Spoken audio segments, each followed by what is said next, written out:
All right, I've gotten some of these, and originally I wasn't going to really go into this long thing, but I took notes and I'm going to give you some ideas of what I did personally to dig myself out of a hole. Now, I went to, just so you know, a therapist.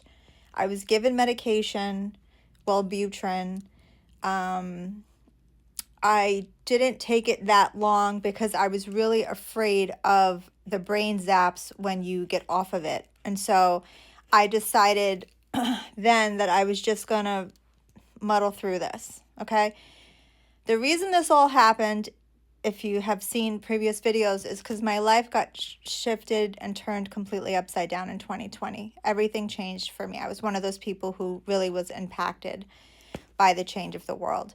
And I had a hard time accepting my new life, and these are the ways that I did. And now I am so very happy with my current state.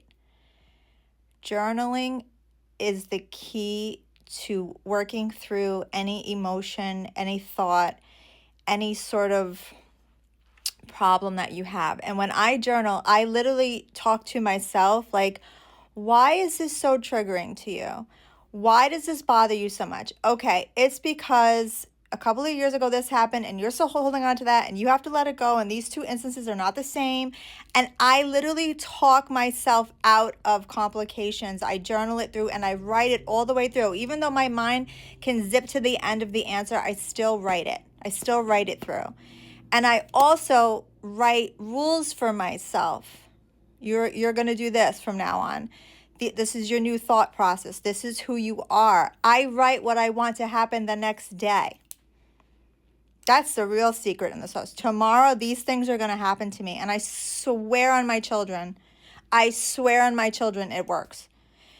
Put your energy towards the things that you want to happen in your life. And they somehow happen. It's like we really are in a matrix. It's not even funny. I started volunteering. I started being active in my church. I started doing things bigger than me. Like when you're at like a food pantry and you're handing out food, and then you go home, and I'm in this like you see your children and you see your husband and you see your house.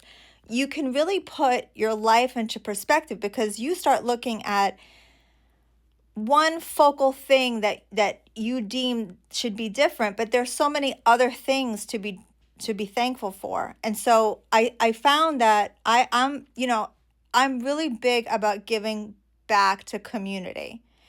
And if there is an opportunity to do it, I'm there.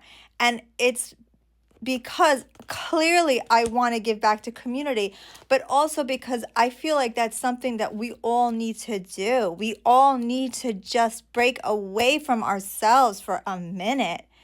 And I think that has really grounded me quite a bit. Being honest with my emotions. So for many years, I would be like, I don't care. I don't care.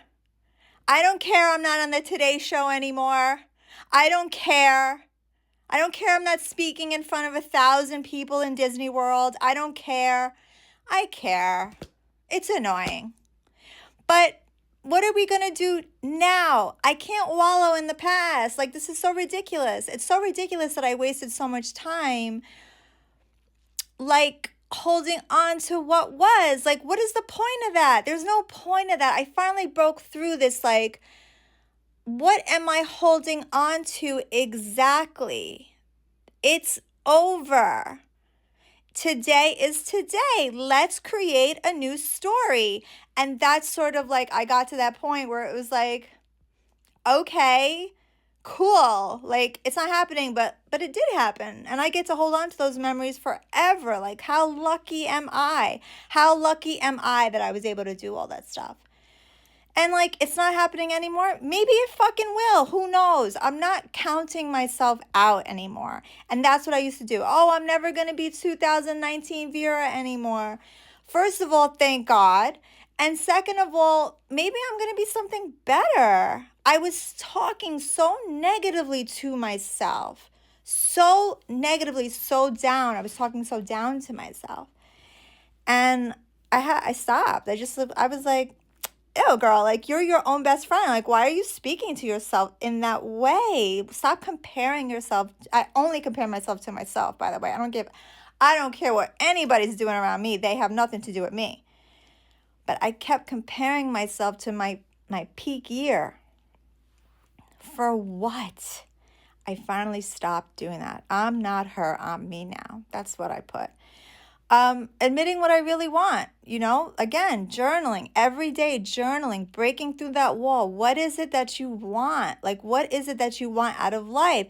What is success to you? What does a great day look like to you? What makes you happy? What are the things that you want to do professionally that bring you joy? And that's sort of like where I started, really focusing my attention on, like really curating a story, a picture for me. Not doing only the things that bring me joy, healthy eating, going to the doctors, getting to the bottom of things that I've been constantly ignoring. I'm constantly ignoring my health, constantly ignoring the signs that my body is telling me that something is wrong. I'm on a mission now. Like, we're going to all the doctors, we're doing all the tests, we're going to figure this out.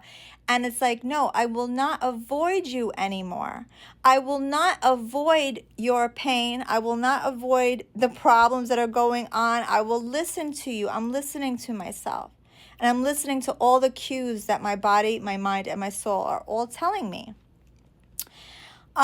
And this is like a small thing because I'm at 7 minutes, but like, I'm also like being honest with other people. Like, when my husband rubs me here, sometimes we're on the bed and he rubs me here. It is the most painful thing that you could ever imagine. This skin here, you cannot rub me here. I could do it to myself because it doesn't hurt. But when he does it, it is so painful. I see stars, not on the other side of my arm, just on the inside of my arm. And I never told him. I've been with him 25 years. I never told him because he would rub it for a couple of seconds or like maybe a minute and then he would stop and I would endure it because I would be like, okay, he's showing me affection. He wants to rub my arm. I'm just going to let him rub my arm. And the other day we're in bed and we're watching Dexter and he's rubbing my arm and I'm seeing stars because it hurts so much. This skin is so sensitive. And I said, Bill, this is going to sound so weird because you've been doing this for 25 years. I said, but that really hurts.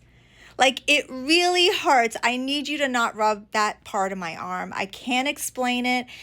This is like so illogical. Why that part of my arm? Why not another part of my arm? But please don't rub me there. It hurts. And he goes, why wouldn't you ever tell me that? And I said, I don't know. I don't know why I never told you that. But finding my voice for these small nuances in my life that have bothered me. Like, I eat a lot of things. I'm quiet about a lot of things. I take a lot of things. And I think that behavior has given me a slew of autoimmune diseases. And, again, through journaling, I said to myself, don't take it anymore. If people don't treat you right, don't be around those people. Don't give to those people. If it hurts when your husband rubs your arm, tell that boy to not rub your arm. He doesn't care. He'll just rub my shoulder. This doesn't hurt.